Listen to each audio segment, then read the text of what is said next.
మన కమిటీ వాళ్ళు ఒక్కొక్క బాక్స్ దగ్గర ఉండి కరెక్ట్గా 7:30 అయిపోయాక లేపేయాలి. ఇంకా చిన్నపలమూరు గ్రామంలో బాలగణేష్ యూత్ వారి ఆధ్వర్యంలో జరిగినటువంటి ముగ్గుల పోటీ కార్యక్రమాన్ని అయితే మనం చూడడం జరుగుతుంది.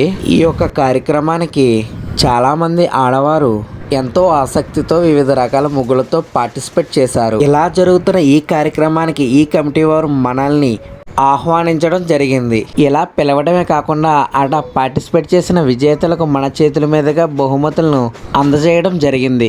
అక్కడ గెలిచిన విజేతలకే కాకుండా పార్టిసిపేట్ చేసిన ప్రతి ఒక్కరికి కూడా మన చేతుల మీదుగా గిఫ్ట్లు అయితే ఇవ్వడం జరిగింది. ఇలా ఈ రోజు ఈ అవకాశం రావడానికి కారణమైనటువంటి ఆ విఘ్నేశ్వరునికి శతకోటి నమస్కారములు. ఇప్పుడు ఇక్కడ దాకా వచ్చానంటే దానికి కారణం మెయిన్ మన ఫాలోవర్స్ అండ్ మన సబ్స్క్రైబర్స్. ఈచ్ అండ్ ఎవ్రీవన్ ప్రతి ఒక్కరు కూడా thank you so much all. ఇలాగే సపోర్ట్ చేస్తారని కోరుకుంటున్నాను. డూ ఫాలో అనపత్తి కుర్రోడు. జై బోలో గణేష్ మహారాజ్ కి జై.